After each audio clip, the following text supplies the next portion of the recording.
Hello student, आज का अपना जो टॉपिक है वो है पोटेंशियोमीटर। मतलब our today's topic is potentiometer, जिसे हिंदी में बोलते हैं विभव मापी। ठीक है, तो पहले टॉपिक डालते हैं। और ये क्लास 12th के चैप्टर 6 का वेरी इंपॉर्टेंट टॉपिक है, पोटेंशियोमीटर, जिसे हिंदी में बोलते हैं विभव मापी। देखो यार, नाम से ही पता चल रहा है कि एक ऐसा डिवाइस होता होगा। सर नाम से क्या पता? पोटेंशियोमीटर, पोटेंशियल मीटर, मतलब सर ऐसा डिवाइस होता होगा जो पोटेंशियल को नापता है। सर कहाँ ज़रूरत थी? हमारे पास एक है पहले से, याद करो। पोटेंशियल मतलब वोल्टेज, वोल्टेज को नापने वाला वोल्टमीटर, छोटा सा। तो फिर इसकी क्यों ज़रूरत पड़ी? क्यों पढ़ा रहे हो? हैं?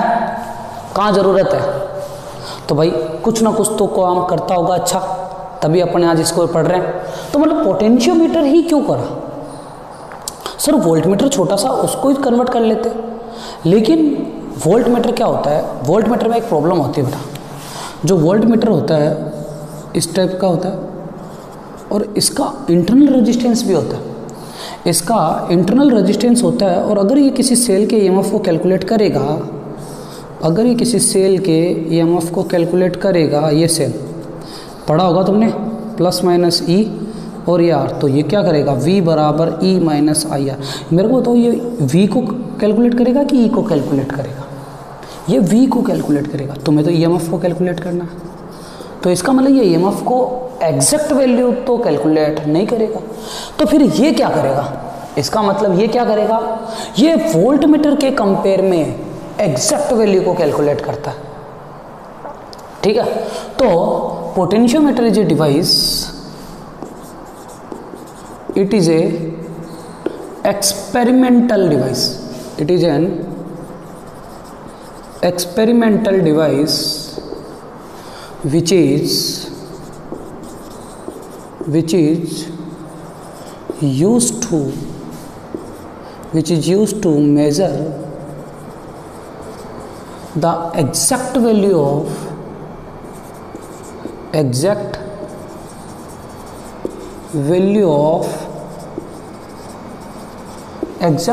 of potential difference across any 2 point of circuit and, और क्या नापेगा भाई?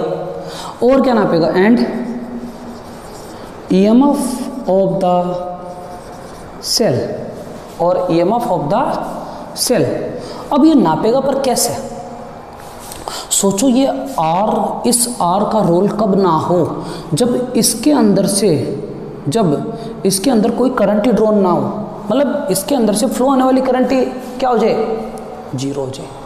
अरे भाई, जब करंट ही नहीं जाएगी तो ये इंटरनल रेजिस्टेंस ही काउंट नहीं होगा ना, इसका कोई रेजिस्टेंस काउंट होगा, है ना? तो ये क्या लिख दिया अपन ने? Across any 2 point of the circuit and EMF of the cell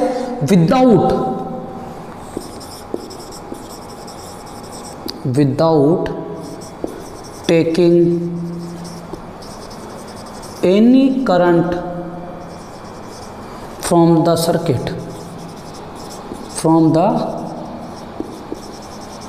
circuit, भाई कोई करंट नहीं लेगा सर्किट से, तो इसको बोलेंगे क्या? जब कोई करंट नहीं लेता है तो यहाँ पर जो गैल्वेनोमीटर में जो डिफ्लेक्शन दिखाता है उसे बोलते हैं नल डिफ्लेक्शन,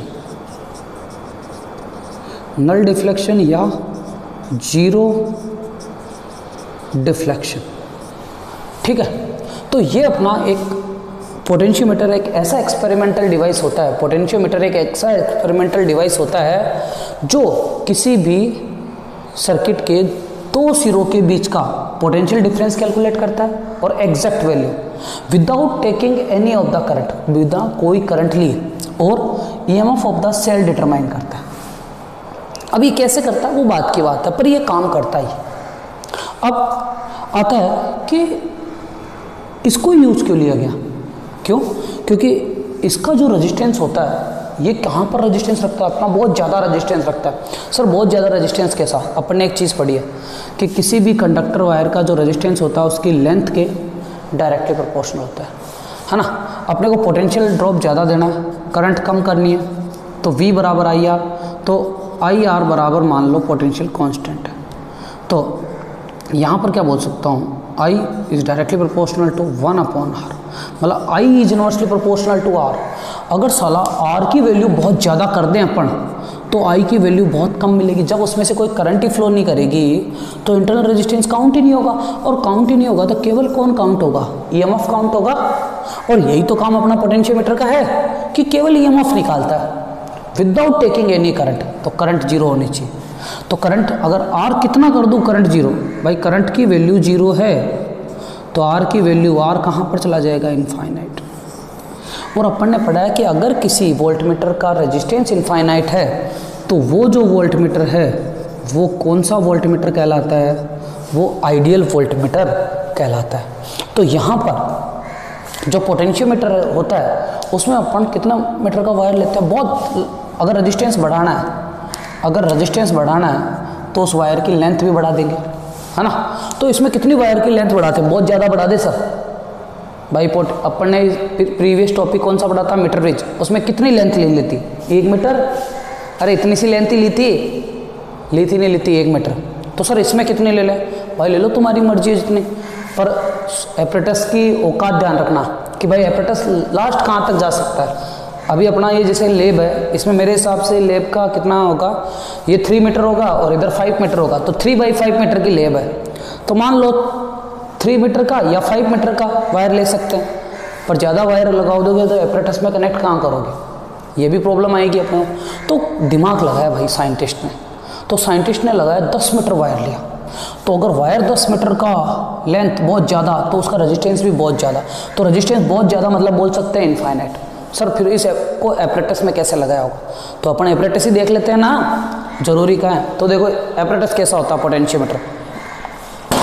तो इस टाइप का तुम्हारे पास पोटेंशियोमीटर होता है। ये गिटार नहीं है, ये गिटार नहीं है, ये पोटेंशियोमीटर होता है। देखो इस टाइप का। और इसमें मैं तुम्हें एक मिनट कैलकुलेट करता हूँ। 1 2 3 4 5 6 7 8 9 और 10। ये 10 वायर्स है। कितना वायर है? 10 वायर्स है। और इसमें स्केलिंग भी की हुई होती है। तो 10 वायर, एक वायर 1 मीटर का, तो 10 वायर कितने मीटर के हो गए? 10 मीटर। और ये वायर कंप्लीटली कनेक्टेड है ऐसे, कंप्लीटली पूरा 10 मीटर का वायर है, बीच में से कहीं टूटा हुआ नहीं। और ये 2 टर्मिनल है, एक टर्मिनल ए होता है, एक टर्मिनल बी होता है। और ये पोटेंशियोमीटर का पूरा एपरेटस है। अब इसको कनेक्ट कैसे करते हैं वो अलग चीज़ है। अभी अपन ने देखा केवल एपरेटस, ठीक है। हाँ, मैं इसको थोड़ा सा सही ढंग से रख देता हूँ कि गिरे ना। हाँ, वापस आते हैं अपने। तो एपरेटस देखा तुमने कि उसका वायर कितना लंबा था, और वायर की अगर लेंथ बढ़ाएंगे तो इसका मतलब क्या बढ़ा रहे हैं अपन? रेजिस्टेंस बढ़ा रहे हैं। और अगर रेजिस्टेंस इनफाइनाइट करेंगे तो करंट ड्रॉन बहुत कम हो जाएगा, और ये वोल्टमीटर किसकी तरह बिहेव करने लग जाएगा? आइडियल वोल्टमीटर, क्योंकि खुद तो वोल्टेज खाएगा नहीं ना, तो जो भी EMF आ रहा है उसी को कैलकुलेट करेगा। अरे हाँ या ना, ये समझ में आ रहा है नहीं आ रहा है? ठीक है। मतलब मैं वापस बता रहा हूँ कि पोटेंशियोमीटर एक ऐसा डिवाइस होता है, ऐसा एक प्रैक्टिकल इंस्ट्रूमेंट होता है जो पोटेंशियल डिफरेंस की एग्जैक्ट वैल्यू देता है, या किसी सेल के EMF की एग्जैक्ट वैल्यू देता है। मैं नहीं बोलूँगा कि रियल वैल्यू देता है, पर अपन वोल्टमीटर के रेस्पेक्ट में अगर बोला जाए, इस वोल्टमीटर के रेस्पेक्ट में बोला जाए तो अच्छी वैल्यू देता है। क्यों देता है? क्योंकि अपने को सारा का सारा खेल इस इंटरनल रेजिस्टेंस को कम करना है। भाई जब करंट ही फ्लो नहीं होगी, आई फ्लो नहीं होगी, तो इस इंटरनल रेजिस्टेंस का मतलब ही नहीं है। तो अपन करंट ड्रॉन सर्किट के अंदर क्या कर दिया? जीरो कर दिया। कब जीरो होगा? जब इसका रेजिस्टेंस बहुत ज़्यादा हो। और रेजिस्टेंस ज़्यादा होने के लिए लेंथ क्या होनी चाहिए? वायर की ज़्यादा होनी चाहिए। तो अभी तुमने एपरेटस देखा, वायर की लेंथ ज़्यादा थी तो इसका रेजिस्टेंस भी ज़्यादा हो जाएगा। तो इस तरीके से ये काम करता है। तो यहाँ पर अगर सेकेंड पॉइंट बोले तो क्या होगा? The potentiometer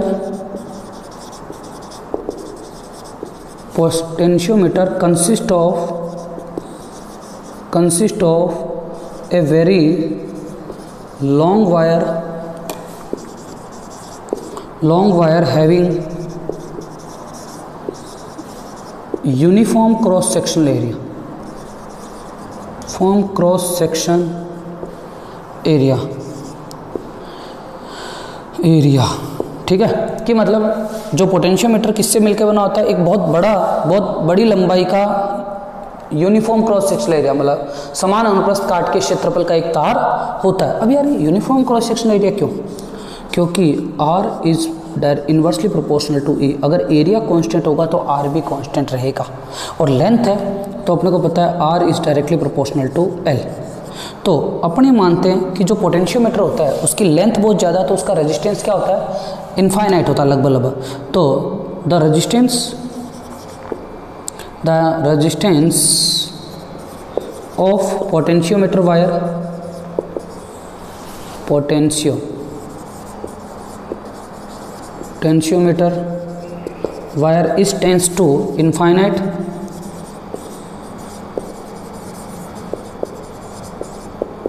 so current drawn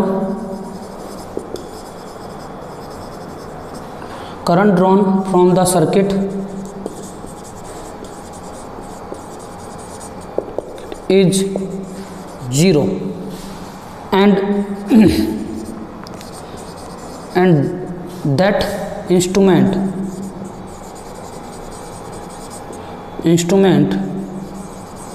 read या गिवन लिख लो, that instrument given the exact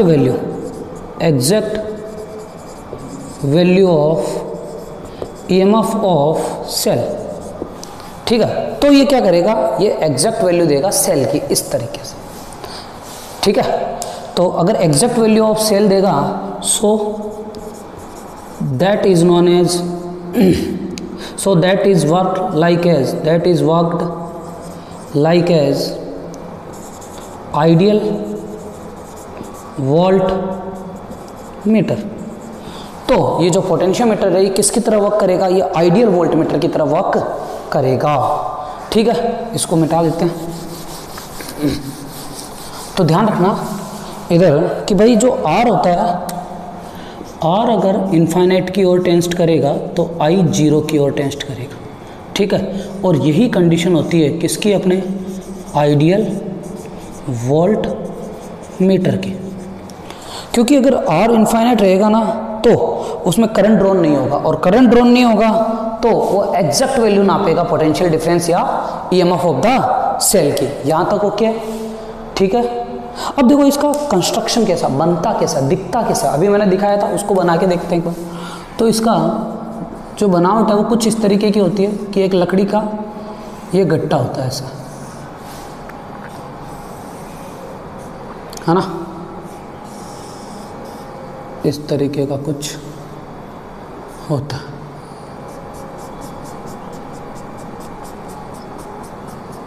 और यहाँ पर एक स्केल लगी रहती है,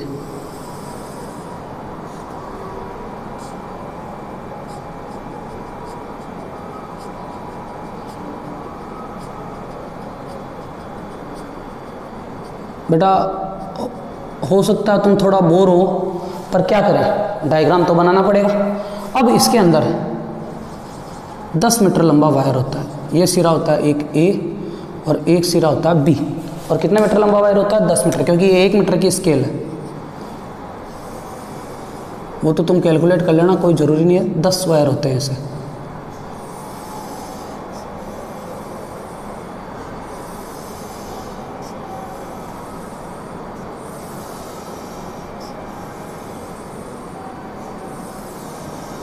ये 10 वायर होते हैं, 10 वायर, और each wire having the length 1 metre, ठीक है। तो 10 वायर कनेक्टेड होते हैं, और प्रत्येक वायर की जो लंबाई होती है वो 1 मीटर की होती है, जो मैंने अभी तुम्हें एपरेटस दिखाया था। एक बार वापस अपन सीन कर लेते हैं। तो ये देखो, ये एपरेटस होता है, ठीक है। ये A सिरा, ये B सिरा, इसमें 10 वायर, और स्केल नीचे रह सकती है या ऊपर रह सकती है, जैसे अपने को कैलकुलेट करना है वैसे स्केल लगी रह सकती है, ठीक है भाई। ये देख लिया। अब आता है काम कैसे करेगा भाई। तो इसको जो काम करने का जो तरीका है वो सबसे पहला आता है कि भाई अपन इसको पहले तो प्राइमरी सर्किट में कैसे कनेक्ट करेंगे। तो देखो इसका सबसे पहला आता है प्राइमरी सर्किट।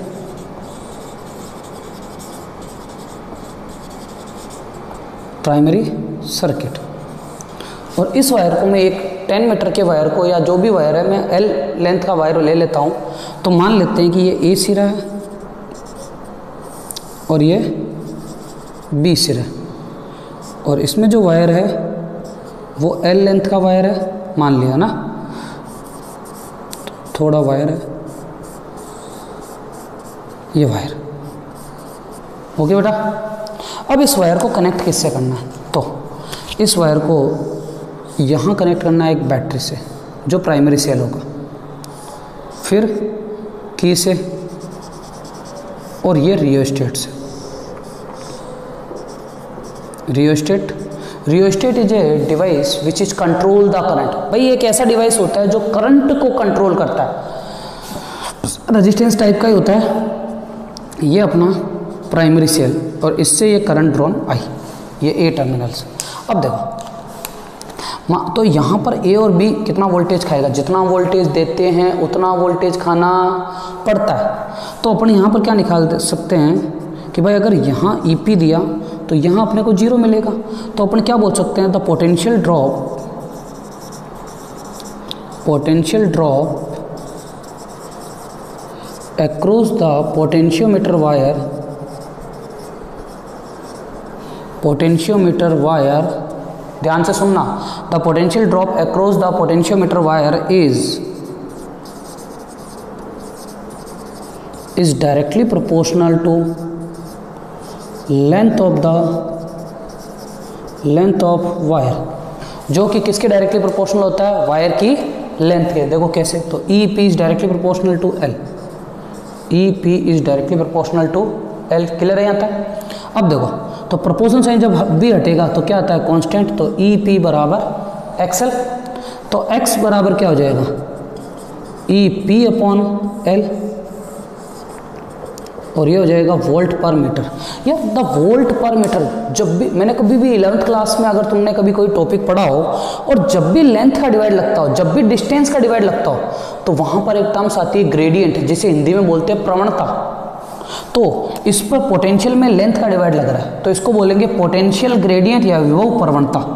तो इसको बोलते हैं पोटेंशियल ग्रेडियंट, या हिंदी में बोले तो बोलते हैं इसे विभव प्रवणता।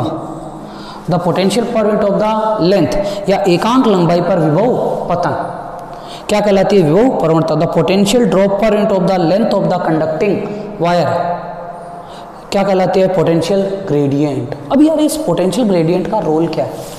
भाई अपने को पता है यहाँ से यहाँ तक इतना वोल्ट खा रहा है, तो अगर कोई दूसरा सेल होगा जिसको अपन यहाँ कनेक्ट करेंगे, है ना, उस सेल का EMF ये फाइंड आउट कर सकता है। अब कैसे करता है वो आगे की प्रोसेस है, पर ये कर सकता है। क्लियर? वो देखते हैं कैसे करेगा। ठीक है, पहले ये प्राइमरी सर्किट है, और ध्यान रखना, चाहे कोई भी कैलकुलेट करो तुम, कोई भी चीज़ कैलकुलेट करो, प्राइमरी सर्किट चेंज नहीं होगा। मतलब चाहे कुछ भी हो जाए, अब प्राइमरी सर्किट क्यों नहीं चेंज होगा? क्योंकि प्राइमरी सर्किट जैसे ही चेंज हुआ, क्या चेंज हो जाएगा? पोटेंशियल ग्रेडियंट चेंज हो जाएगा।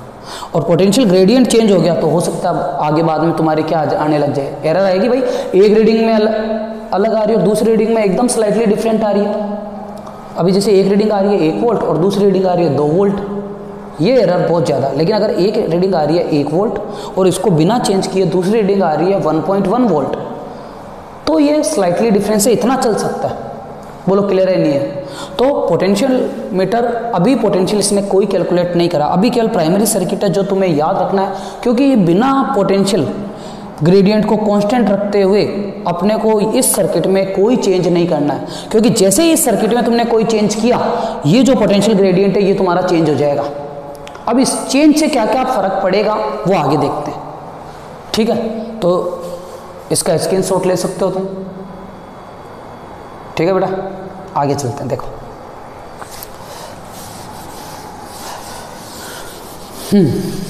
तो भाई देखो, वैसे पढ़ तो रहे होंगे घर पे, है ना? ऑनलाइन स्टडी तो तुम्हारी चल ही रही होगी, अच्छी बात है बेटा, करते रहो बस। कोरोना काल है, निकल जाओ तो अच्छा, और नहीं निकले तो जय श्री राम। ठीक है ना? हाँ, आगे बढ़ते हैं अपन इस पर।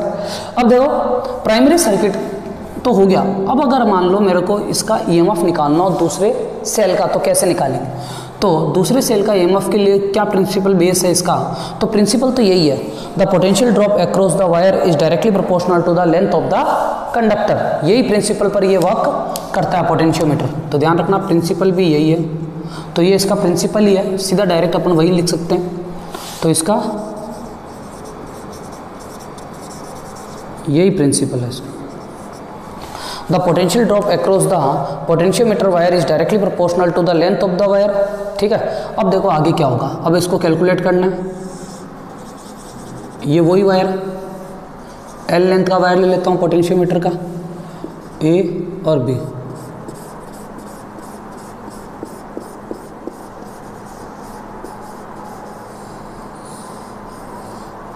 ठीक है, ये बैटरी, ये की और ये रियो स्टेट,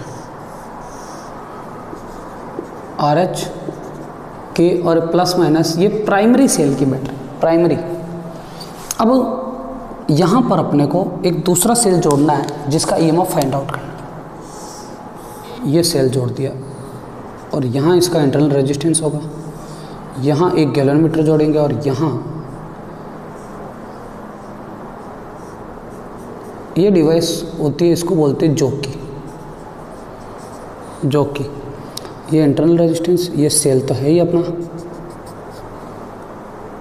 और ये गैल्वो जिसे बोलते हैं हिंदी में धारा मापी।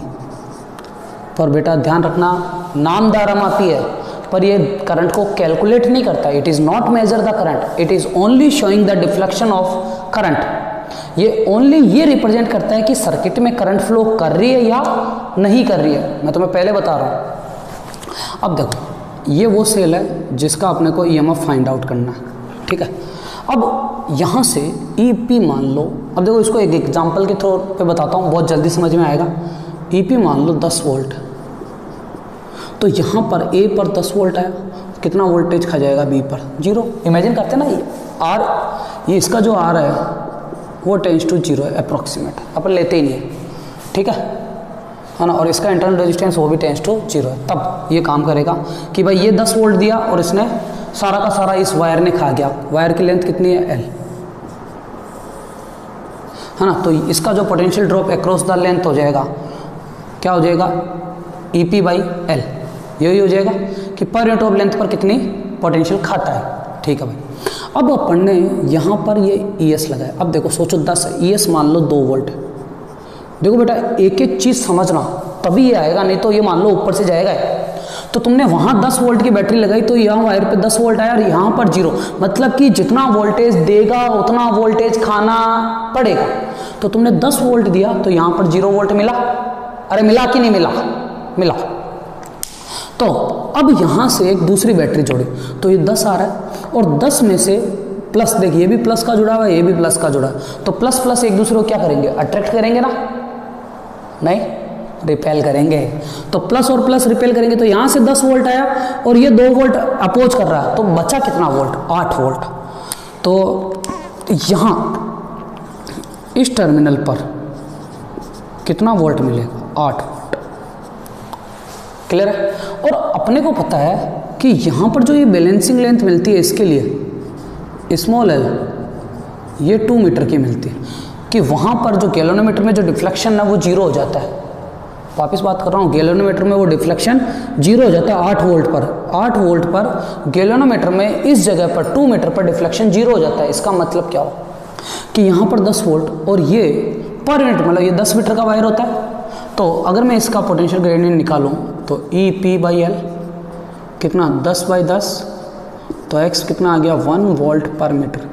मतलब कि ये जो पोटेंशियोमीटर का जो वायर है वो 1 मीटर पर कितना वोल्ट खा जाता है? 1 वोल्ट। तो 1 मीटर पर 1 वोल्ट खाया, तो 2 मीटर पर कितना वोल्ट खाया? 2 वोल्ट खाया। 2 मीटर पर 2 वोल्ट खाया, तो यहाँ पर 10 में से 2 घटा दो तो कितना बचेगा? 8 वोल्ट। यहाँ पर भी 8 वोल्ट, यहाँ पर भी 8 वोल्ट। गैलोनोमीटर के दोनों टर्मिनल पर सेम वोल्टेज। याद करो पोटेंशियोमीटर, वो Wheatstone bridge, sorry, Wheatstone bridge में किस प्रिंसिपल पर वर्क करता होता कि पोटेंशियोमीटर वाली ब्रांच में सर फ्लो होने वाली करंट की वैल्यू अगर 0 है तो, और क्यों 0 होगी, क्योंकि गैल्वेनोमीटर के दोनों टर्मिनल पर पोटेंशियल सेम हो गया। तो यहां पर भी तो सेम हो रहा है, गैल्वेनोमीटर के इस टर्मिनल पर पोटेंशियल 8 वोल्ट और गैल्वेनोमीटर के इस टर्मिनल पर पोटेंशियल 8 वोल्ट। तो इस गैल्वेनोमीटर वाली ब्रांच में फ्लो होने वाली करंट की वैल्यू क्या हो जाएगी, 0। क्या सर्किट से कोई करंट ले रहा है, नहीं ले रहा। तो ये जो इंटरनल रेजिस्टेंस है इसका कोई रोल होगा, होगा ही नहीं। इस इंटरनल रेजिस्टेंस का कोई रोल नहीं होगा। तो ये जो कैलकुलेट करेगा यहाँ वाला जो 2 वोल्ट, ये इस ES का कैलकुलेशन है कि नहीं है, कि भाई अपने पास एक वायर था जो 10 वोल्ट 10 मीटर पर खा जाता था। तो कितने वोल्ट 1 मीटर पर खा रहा है, तो 1 वोल्ट 1 मीटर पर खा रहा है, मतलब 1 volt of potential drop on 1 metre wire, ठीक है। तो 1 मीटर के वायर पर 1 वोल्ट का पोटेंशियल ड्रॉप हो रहा है। तो अपनी जो एक बैलेंसिंग लेंथ आई थी, बैलेंसिंग लेंथ मतलब गैल्वेनोमीटर में जो डिफ्लेक्शन मिला वो नल डिफ्लेक्शन मिला, जो गैल्वेनोमीटर में जो डिफ्लेक्शन मिला वो नल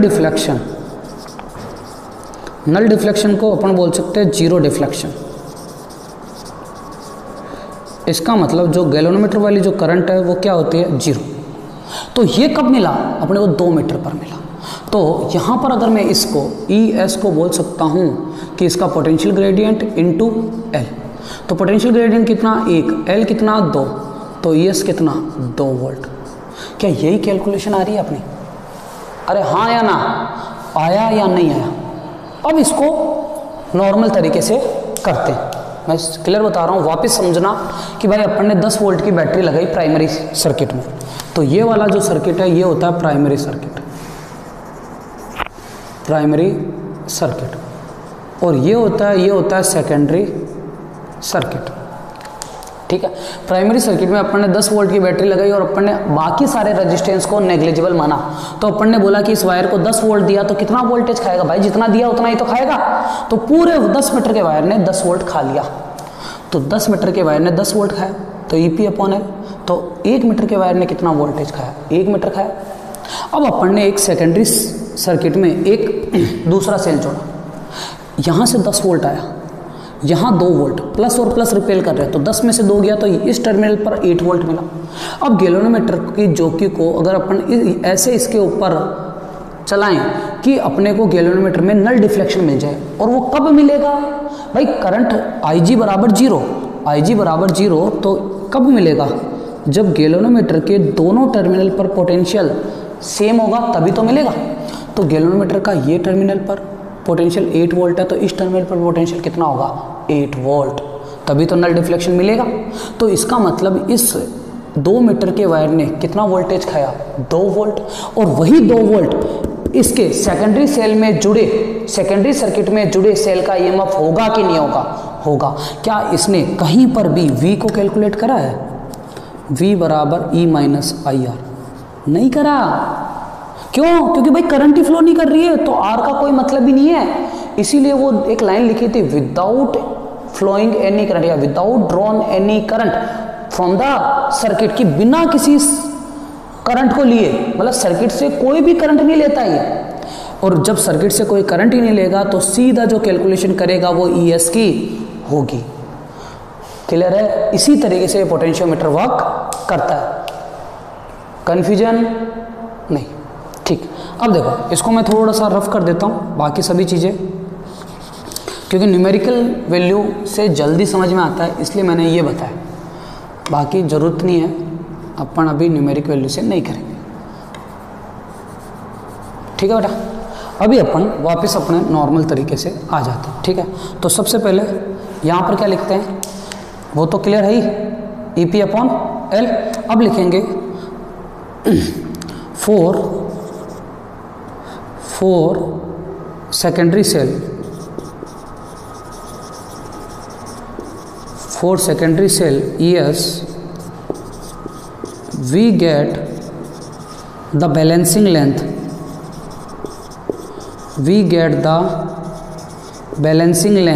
L, we get the balancing length L on the wire, ठीक है। For null deflection, for null deflection. ठीक है, एल लेंथ मिला तो इसका मतलब ई एस जो ई एम एफ है वो एल लेंथ पर बैलेंस हो रहा है, तो E S is directly proportional to L. तो यहाँ पर प्रोपोर्शन साइन हटेगा तो भी क्या आ जाएगा एक्स, तो ई एक्स बराबर एक्स एल, इक्वेशन नंबर 2। और इसको अपन बोल देते हैं इक्वेशन नंबर 1। तो यहाँ से वो x की वैल्यू उठा के अगर इसके अंदर रख दूँ मैं तो मेरे पास ई एस की वैल्यू आएगी नहीं आएगी, आ जाएगी।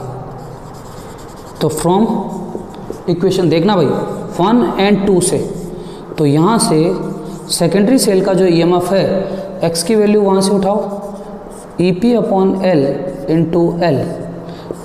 इस तरीके से मेरे पास सेकेंडरी सेल के ईएमएफ की एग्जैक्ट वैल्यू आ जाएगी by the help of potentiometer. और ये शायद न्यूमेरिकल से बहुत जल्दी तुम्हें समझ में आई थी, हाँ या ना? क्लियर है या नहीं है? तो ये बेसिक नॉलेज है आज पोटेंशियोमीटर के बारे में कि पोटेंशियोमीटर होता क्या, ये कैसे काम करता है। ठीक है, एक न्यूमेरिकल और करते हैं अपन इसका। ठीक है, ये सब ओके, इसका स्क्रीनशॉट ले लो। ओके बेटा, चलते हैं आगे, एक न्यूमेरिकल और करते हैं इसका, जिससे और जल्दी समझ में आ जाएगा कि भाई पोटेंशियोमीटर काम कैसे कर। तो देखो, ये मेरे पास एक वही वायर है, 10 मीटर का वायर है, ये बैटरी, ये की और ये रियो स्टेट, ये ए और ये B, plus minus E P बराबर है 20 वोल्ट और के। ठीक है, अब यहाँ से मैंने एक सेकेंडरी सेल जोड़ दिया, ई एस 8 वोल्ट, ये गैलोनोमीटर और ये जो कि ये मान लो पी पॉइंट है, यहाँ L, ये L तुमसे पूछी गई कि ये जो ES सेल है ये कितनी बैलेंसिंग लेंथ पर, इसके लिए कितनी बैलेंसिंग लेंथ कितनी होगी। अब देखो, तुम्हें ES पता है, EP पता है और इस वायर की लेंथ पता है कितनी है, 10 मीटर। ठीक है, तो अब कैसे निकालेंगे? सबसे पहले पोटेंशियल ग्रेडियंट देखो, एक स्टेप, पोटेंशियल ग्रेडियंट, तो x बराबर ई पी अपॉन एल। तो ई पी कितना बेटा 20 और एल कितना है 10, 20 बटा 10 तो कितना आ जाएगा 2 वोल्ट पर मीटर। आ गया पोटेंशियल ग्रेडियंट। अगला निकालना क्या, balancing length of E S cell. तो balancing length of E S cell is, तो ई एस बराबर एक्स एल, तो एल बराबर E S upon x.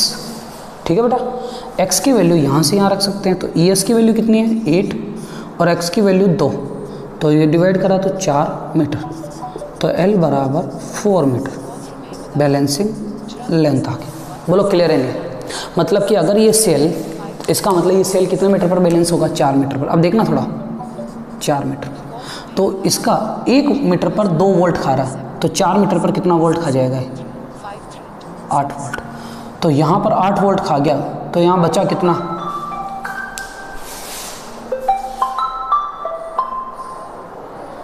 Sorry बेटा फ़ोन के लिए 1 मिनट होल्ड करना ना। हाँ, वापस बढ़ते हैं अपन इस पर। हाँ, अब इधर देखो, तो यहाँ पर L कितना आ गया, 4 मीटर आ गया। तो अब अगर इस क्वेश्चन को और चेंज करें, क्वेश्चन को वापस समझना थोड़ा सा, अपन कहाँ पढ़ते हैं, अपन यहाँ पढ़ते कि 4 मीटर पर इसने कितना वोल्टेज खाया, 8 मीटर, तो बचा कितना 14 वोल्ट। अब यहाँ पर ये 20 वोल्ट इधर से आ रहा है, यहाँ पर 8 चला गया, तो यहाँ पर कितना मिलेगा मेरे को, 8 चला गया तो 12 वोल्ट, यहाँ पर 8 खा गया तो कितना बचेगा 12 वोल्ट, यहाँ पर भी 12 और यहाँ पर भी 12। जब गैल्वेनोमीटर के दोनों टर्मिनल पर पोटेंशियल सेम है तो गैल्वेनोमीटर कौन सा डिफ्लेक्शन दे देगा, नल डिफ्लेक्शन, मतलब IG बराबर 0। हाँ या ना? थोड़ा थोड़ा समझ में आ रहा है? एक क्वेश्चन और लो, मैं ये चेंज कर रहा हूँ केवल।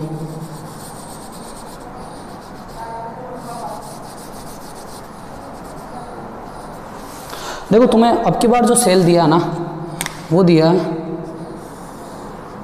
सॉरी गैलोनोमीटर, ES बराबर 40 वोल्ट। तुम्हें सेल दिया 40 वोल्ट का, बैलेंस देखते हैं कहाँ पर होगा। तो देखो अपने को पता है x बराबर EP/L, तो आ गया 2 वोल्ट पर मीटर है। अब बैलेंसिंग लेंथ, बैलेंसिंग लेंथ निकालेंगे क्या से? EP बराबर XL, तो L बराबर EP/X, ES, तो ES की वैल्यू कितनी है? 40, और L की वैल्यू, सॉरी बेटा स्मॉल l नहीं दे रखा है, X की वैल्यू तो दे रखी है, कहाँ है? 2, तो कैंसिल आउट करा, कितना है? 20 मीटर। तो बताओ बैलेंसिंग लेंथ 20 मीटर आई नहीं आई है? अरे क्लियर है नहीं है? सही है, वाह गजब भाई साहब। तुम्हारे वायर तुम्हारे पास 10 मीटर का है और तुमने आंसर निकाला 20 मीटर। सालों यहाँ तक तो ले आओ, यहाँ आगे कोई वायर है क्या? अबे जब वायर ही नहीं है तो आगे लेके कैसे जा सकते हो रे? अरे समझ में आ रही है भाई? जब वायर ही तुम्हारे पास 10 मीटर का है और तुम 20 मीटर पे लेके जा रहे हो, इट इज पॉसिबल और नॉट? ले सर कुछ समझ में नहीं आ रहा है। अरे भाई ये वायर 10 मीटर का है, बैलेंसिंग लेंथ निकाल रहे हो 20 मीटर की, पॉसिबल है क्या? नहीं है पॉसिबल। तो मतलब इसकी ये क्या है? लिमिटेशन है कि सेकेंडरी सर्किट में जो सेल जुड़ा होगा वो प्राइमरी सर्किट में जुड़े सेल के EMF से कम होना चाहिए। तो ये ध्यान रखना, ये वाला मैथ सिस्टम। तो इसकी एक क्या लिमिटेशन क्या हो जाएगा? पहला कि EP is greater than ES, मतलब the EMF of the cell connected in primary circuit is should be greater than the EMF of the cell connected in the secondary circuit। ये चीज क्लियर हुई नहीं हुई? इस न्यूमेरिकल से बताइए, इसीलिए मैं। और सेकंड लिमिटेशन क्या हो जाएगी कि सारे के सारे सेल के जो पॉजिटिव टर्मिनल है वो एक ही पॉइंट से जोड़ने हैं। देख इसका पॉजिटिव टर्मिनल A से, इसका पॉजिटिव टर्मिनल A से, तो मतलब all the positive terminal of the cell is connected one point of the potentiometer wire. Clear है? दूसरा, ठीक है। तीसरा कि ये जो भी बैलेंसिंग लेंथ ले रहे हैं, जो भी लेंथ कैलकुलेट कर रहे हैं, वो उसी पॉइंट से कैलकुलेट करनी है जिस पॉइंट पर तुमने पॉजिटिव टर्मिनल कनेक्ट किए हैं, मतलब इधर से। क्लियर है? ये तीसरा।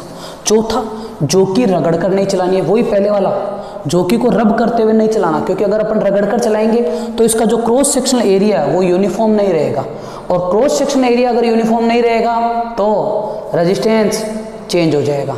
अरे क्लियर है? ये समझ में आया? ठीक है भाई। और भाई सर और बता दो थोड़ा। हाँ एक और, कि अगर काफ़ी देर तक मैं इसमें करंट फ्लो करूं तो अपन ने जैसे प्रीवियस टॉपिक में करा था H बराबर I² RT से, अगर काफ़ी टाइम तक अगर मैं करंट फ्लो करूं तो उसमें क्या हो जाएगा? हीट जनरेट होगी, हीट से गर्म हो जाएगा, गर्म से टेम्परेचर बढ़ेगा, और टेम्परेचर बढ़ने से इसका रेजिस्टेंस भी बढ़ेगा, और फिर अपनी जो रीडिंग में क्या आ जाएगी? एरर आ जाएगी। तो ये 4-5 लिमिटेशन है जो तुम्हें ध्यान रखनी पड़ेगी, प्रिकॉशन ध्यान रखना पड़ेगा। ओके बेटा, ये आज अपना पोटेंशियोमीटर का बेसिक नॉलेज हो गया। कल से अपन इसके एप्लीकेशन पढ़ेंगे। ओके बेटा, जय हिंद, जय भारत, थैंक यू।